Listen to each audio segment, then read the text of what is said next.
श्री स्वामी समर्थ. जय जय स्वामी समर्थ. तर मंडळी, कधी कधी आयुष्य इतकं शांत दिसतं, पण त्या शांततेच्या आड कितीतरी न बोललेले हुंदके लपलेले असतात. कोणाच्या घरात पैशांची चिंता आहे, कोणाच्या घरात मुलांच्या भविष्याची काळजी आहे, कोणाचा संसार कर्जाच्या ओझ्याखाली दबला आहे, तर कोणाच्या घरात औषधांच्या गोळ्या आणि डॉक्टरच्या चिठ्ठ्यांचं रोजच्या जीवनात भाग बनले आहेत. बाहेरून प्रत्येक घर उजळलेलं दिसतं, पण प्रत्येक बंद दरवाजामागे एक अशी वेदना असते जी फक्त त्या घराच्या भिंतींनाच माहीत असते. आणि अशाच वेळी वर्षभरात काही तिथी अशा येतात की त्या केवळ कॅलेंडरवरची तारीख नसतात, त्या आशेचा दिवा पुन्हा पेटवणाऱ्या असतात. संकष्टी चतुर्थी ही त्यापैकीच एक. आज अनेक जण गणरायासमोर हात जोडतील. कोणाच्या डोळ्यात पाणी असेल, कोणाच्या ओठांवर प्रार्थना असेल, तर कोणाच्या मनात एकच प्रश्न असेल, देवा, आता तरी माझं ऐकशील ना? मंडळी, आयुष्यात काही संकट असे असतात की त्यांना शब्द नसतात. माणूस हसत असतो पण आतून तुटलेला असतो. तो काम करत असतो पण मनात भीतीचं वादळ घोंगावत असतं. तो सर्वांना धीर देत असतो पण स्वतःच्या मनाला धीर देण्यासाठी त्याच्याकडे शब्द उरत नाहीत. अशा वेळी गणरायाची आठवण ही फक्त पूजा राहत नाही, ती मनाला आधार देणारी सावली बनते. लक्षात ठेवा, कधी कधी देव आपल्याला लगेच सोन्याची तिजोरी देत नाही, पण ती उघडण्याची हिंमत मात्र नक्कीच देतो. तो एका रात्रीत सर्व दुःख नाहीसं करत नाही, पण दुःख पेलण्या इतकं विशाल मन देतो. आणि अनेकदा हीच ताकद पुढे जाऊन जीवन बदलण्याचं कारण ठरते. आज जर तुमच्या घरात पैशाची चणचण असेल तर निराश होऊ नका. आज जर तुमचा मुलगा किंवा मुलगी अभ्यासात मागे पडत असेल तर आशेचा हात सोडू नका. आज जर घरात आजारपणाचं सावट असेल तर मनातील दिवा विझू देऊ नका. कारण प्रत्येक काळोख्या रात्रीच्या पाठीशी पहाट उभी असते आणि प्रत्येक कठीण दिवसाच्या मागे नव्या संधीचं दार उघडण्याची शक्यता असते. संकष्टी म्हणजे चमत्काराची हमी नव्हे, संकष्टी म्हणजे मन पुन्हा उभं करण्याचा दिवस आणि आपल्या घरात सुख, समाधान आणि समृद्धी यांची बीजं पुन्हा पेरण्याचा दिवस. आज गणरायासमोर उभे राहताना एक क्षण डोळे मिटा. तुमच्या मनातील भीती त्यांच्यासमोर ठेवा, तुमच्या कर्जाचं ओझं त्यांच्यासमोर ठेवा, तुमच्या मुलांचं भविष्य त्यांच्या चरणी ठेवा, तुमच्या आईवडिलांचं आरोग्य त्यांच्या स्वाधीन करा आणि मग स्वतःला एवढंच सांगा, हे गणराया, माझ्या घरात सुखाचा रस्ता अजून बंद झाला नसेल तर मला तो पाहण्याची दृष्टी दे, आणि जर तो बंद झाला असेल तर नवा रस्ता तयार करण्याची शक्ती दे. कदाचित हीच प्रार्थना तुमच्या आयुष्यातील नव्या अध्यायाची सुरुवात ठरेल. गरिबी माणसाला फक्त पैशाने गरीब करत नाही, ती अनेकदा स्वप्नांनीही गरीब करून टाकते. घरात लहान मुलगा नवीन पुस्तक मागतो पण वडिलांच्या खिशात तेवढे पैसे नसतात. आईच्या चेहऱ्यावर हसू असतं पण तिच्या मनात महिना अखेरचा हिशोब सतत धावत असतो. वृद्ध आईवडिलांना औषधांची गरज असते आणि मुलगा मनातल्या मनात विचार करत असतो, देवा, आज कोणता खर्च थांबवू? ही वेदना फक्त ती जगणारी माणसंच जाणतात. कधी कधी वाटतं जणू नशीब आपल्या घरचा पत्ता विसरला आहे.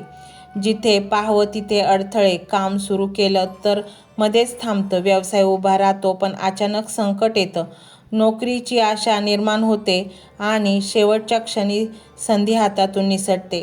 घरात पैसा येतो पण तो टिकत नाही. अशा वेळी माणूस स्वतःलाच दोष द्यायला लागतो, माझं नशीबच खोटं आहे, खराब आहे का? मी इतका प्रयत्न करूनही माझ्याच वाट्याला अपयश का येतं? पण मंडळी, नदीला समुद्रापर्यंत पोहोचण्यासाठी किती दगड, किती वळणं आणि किती खडक पार करावे लागतात हे आपण विसरतो.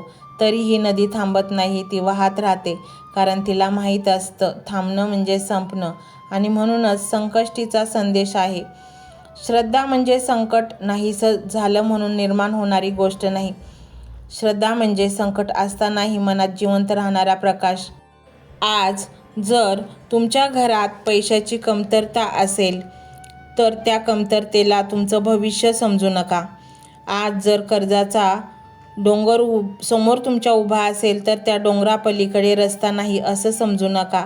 आज जर मुलांच्या शिक्षणाची फी भरताना हात थरथरत असतील तर त्यांच्या स्वप्नांवर पडदा पडला म्हणून असं मानू नका. गणरायाला प्रार्थना करताना एक गोष्ट लक्षात ठेवा, देव अनेकदा दारं उघडत नाही, तो दार उघडण्याची हिंमत जागवतो. तो आकाशातून सुवर्ण वर्षाव करत नाही, पण माणसाच्या हातात कष्टाचं सामर्थ्य, मनात आशेची ज्योत आणि योग्य संधी ओळखण्याची बुद्धी देतो. आणि ही 3 धनं ज्याच्याकडे असतात त्याच्या आयुष्यात बदल घडायला सुरुवात होतो. आज संकष्टीच्या या पवित्र क्षणी तुमच्या घरात किती पैसा आहे हे महत्त्वाचे नाही, तुमच्या मनात किती विश्वास शिल्लक आहे हे महत्त्वाचे आहे. कारण विश्वास संपला की माणूस जिवंत असूनही हरतो आणि विश्वास जिवंत राहिला तर कठीण काळही कायमचा राहत नाही. म्हणून आज गणरायासमोर एक संकल्प करा, मी हार मानणार नाही, मी निराश होणार नाही. माझ्या घरासाठी, माझ्या मुलांसाठी, माझ्या आईवडिलांसाठी आणि माझ्या स्वप्नांसाठी मी पुन्हा उभा राहीन. कदाचित हीच प्रार्थना असेल जी तुमच्या आयुष्यात बदलाची पहिली चाऊल ठरेल. आयुष्यात एक अशी वेळ येते जेव्हा माणूस देवाकडे काही मागतही नाही, कारण मागून मागून तो थकलेला असतो. त्याच्या ओठांवर प्रार्थना नसते, फक्त डोळ्यात निशब्द पाणी असतं. तो देवळात जातो, पण हात जोडण्यापेक्षा जास्त वेळ तो गणरायाकडे पाहतच राहतो. जणू मनात एक प्रश्न असतो, गणराया, माझ्या घरचा नंबर तुझ्याकडे कधी येणार?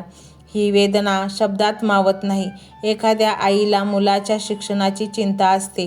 ती रात्री झोपते, पण तिचं मन शाळेच्या फीपाशी अडकलेलं असतं. एखादा वडील दिवसभर उन्हात कष्ट करतो, पण घरी परतताना त्याच्या हातात पिशवीपेक्षा जास्त वजन असतं, ते म्हणजे अपुऱ्या कमाईचं ओझं. एखादा तरुण नोकरीच्या शोधात शेकडो अर्ज भरतो. प्रत्येक वेळी त्याला वाटतं यावेळी नक्की होईल, पण उत्तर पुन्हा तेच, आम्ही दुसऱ्या उमेदवाराची निवड केली आहे. किती वेळा मन तुटलं असेल, किती वेळा स्वतःवरचा विश्वास डळमळला असेल. पण मंडळी, जीवनाचं एक रहस्य आहे, जे बीज जमिनीखाली पुरलं जातं ते संपत नाही, ते उगवण्याची तयारी करत असतं. तसंच तुमचं आयुष्यही असू शकतं. आज तुम्हाला वाटत असेल की अंधारच अंधार आहे, पण कदाचित हा अंधार नव्या पहाटेचा तयारी असेल. संकष्टी चतुर्थी आपल्याला एक गोष्ट शिकवते, संकट म्हणजे शेवट नाही, संकट म्हणजे आपल्या धैर्याची परीक्षा. आणि जे धैर्याने उभे राहतात त्यांच्या आयुष्यात बदल हळूहळू सुरू होतो. लक्षात ठेवा, गणरायाकडे जाणारा प्रत्येक भक्त श्रीमंत नसतो, पण गणरायाकडून परतताना अनेकांच्या मनात नवी श्रीमंती जन्माला येते. ती श्रीमंती पैशाची नसते, ती असते आशेची, ती असते विश्वासाची, पुन्हा प्रयत्न करण्याच्या शक्तीची. आणि अनेकदा हाच बदल पुढे जाऊन जीवनाची दिशा बदलतो. आज जर तुमच्या घरात वारंवार अडचणी येत असतील तर स्वतःला शापित समजू नका. आज जर प्रत्येक कामात उशीर होत असेल तर नशीब कायमचं रुसलं असं समजू नका. कधीकधी जीवन आपल्याला हातात एक रिकामी उंजळ देतं, जेणेकरून योग्य वेळ आल्यावर ती भरता येईल.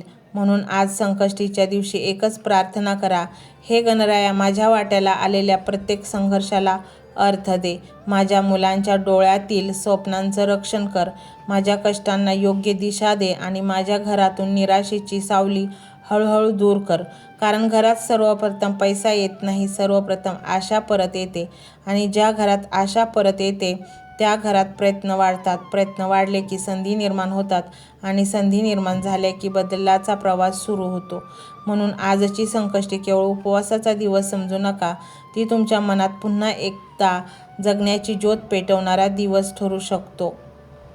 मंडळी, कधीकधी आपण देवाकडे पाहून म्हणतो, मी इतक्या वेळा तुझ्यासमोर आलो तरी माझ्या आयुष्यात काहीच का बदलत नाही? पण त्या प्रश्नाचं उत्तर अनेकदा आपल्या अपेक्षेपेक्षा वेगळं असतं. कारण देवाची कृपा नेहमी गडगडाट करून करत येत नाही, ती अनेकदा पहाटेच्या दवबिंदूसारखी शांतपणे उतरते. एक दिवशी अचानक एखादा जुना मित्र फोन करतो आणि नोकरीची बातमी सांगतो. एखादं महिन्यांपासून अडकलेलं काम अनपेक्षितपणे पूर्ण होतं. घरात सतत भांडणं होत असतात, पण अचानक संवाद सुरू होतो. मुलगा जो अभ्यासाकडे दुर्लक्ष करत होता तो स्वतःहून पुस्तक उघडतो. आजाराशी झुंजणाऱ्या व्यक्तीच्या चेहऱ्यावर पुन्हा हसू उमटू लागतं. हे क्षण लहान वाटतात, पण अनेकदा मोठ्या बदलाची सुरुवात अशाच छोट्या क्षणातून होत असते. म्हणून संकष्टीचा अर्थ फक्त संकट नाहीसं होईल एवढाच नाही. संकष्टीचा अर्थ असा आहे, तुमच्या मनातील हार जिंकण्याच्या इच्छेत बदललेली, तर तेच सर्वात मोठं वरदान आहे. आज गणरायासमोर उभं राहताना तुमच्या मनात एक चित्र उभं करा. तुमचं घरात हसणारी माणसं, आईवडिलांच्या चेहऱ्यावरचं समाधान, मुलांच्या डोळ्यातील आत्मविश्वास आणि तुमच्या मनात भीतीऐवजी शांतता. हे चित्र फक्त स्वप्न म्हणून पाहू नका, त्या दिशेने चालण्याचा प्रयत्न करा. गणरायाकडे एवढीच विनंती करा, माझ्या हाताला प्रामाणिक कष्ट दे, माझ्या बुद्धीला योग्य निर्णय दे, माझ्या मनाला संयम दे आणि माझ्या घरात प्रेम, एकता आणि आशा कधीही कमी होऊ देऊ नको. मंडळी, लक्षात ठेवा, सोन्याने भरलेली तिजोरी श्रीमंती देऊ शकते, पण प्रेमाने भरलेलं घरच सुख देऊ शकतं. पैसा अवश्य आहे, परंतु पैशासोबत आरोग्य, एकमेकांची साथ, मुलांचं उज्ज्वल भविष्य आणि मनःशांती असेल तरच जीवन खऱ्या अर्थाने समृद्ध होतं. आजची संकष्टी तुमच्या आयुष्यातील प्रत्येक अडथळा एका दिवसात दूर करेल अशी हमी कोणीच देऊ शकत नाही, पण आजची संकष्टी तुमच्या मनात नव्या धैर्याची ज्योत प्रज्वलित करू शकते. ती ज्योत तुम्हाला पुन्हा उभं राहायला प्रेरणा देऊ शकते आणि अनेकदा अशाच धैर्यवान पावलांमधून आयुष्याची दिशा बदलत जाते.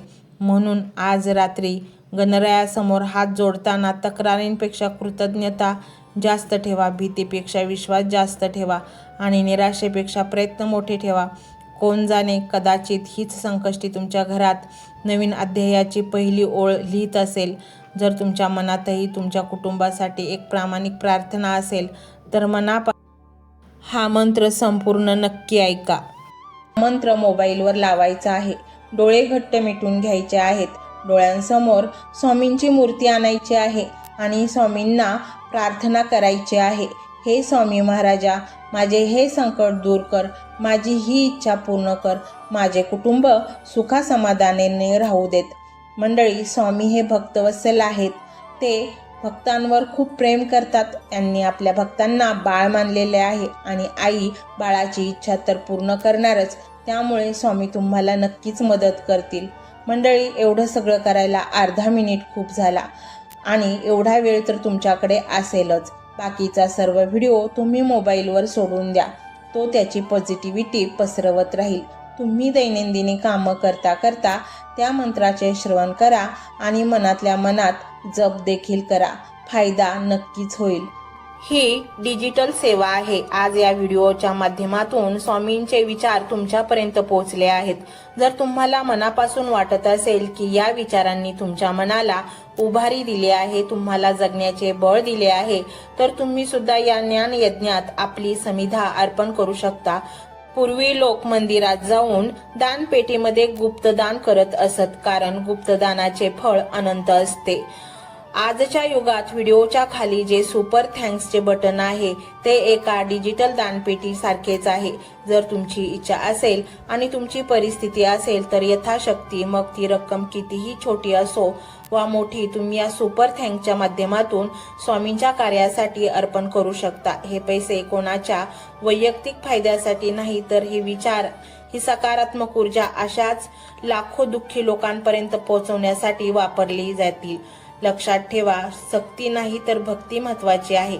ज्याला वाटतं की स्वामींनी मला मार्ग दाखवला म्हणून कृतज्ञता म्हणून मी हे फुल ना फुलाची पाकळी अर्पण करतो, त्यांनीच या बटनावर क्लिक करून आपले योगदान द्यावे. तुमची ही छोटीशी मदत कोणाचे तरी आयुष्य बदलणाऱ्या व्हिडिओच्या निर्मितीसाठी मोलाचे ठरेल.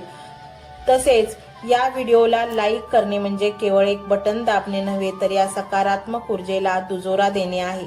जेव्हा तुम्ही लाईक करता तेव्हा तुमची विश्वाला सांगता की हो, माझा स्वामींवर विश्वास आहे. आणि शेअर करणे म्हणजे काय, तर पुण्य वाढणे. जर तुम्हाला वाटत असेल की तुमच्या एखाद्या मित्राला, नातेवाईकाला किंवा ओळखीच्या व्यक्तीला सध्या आधाराची गरज आहे, तर त्यांना हा व्हिडिओ नक्की पाठवा.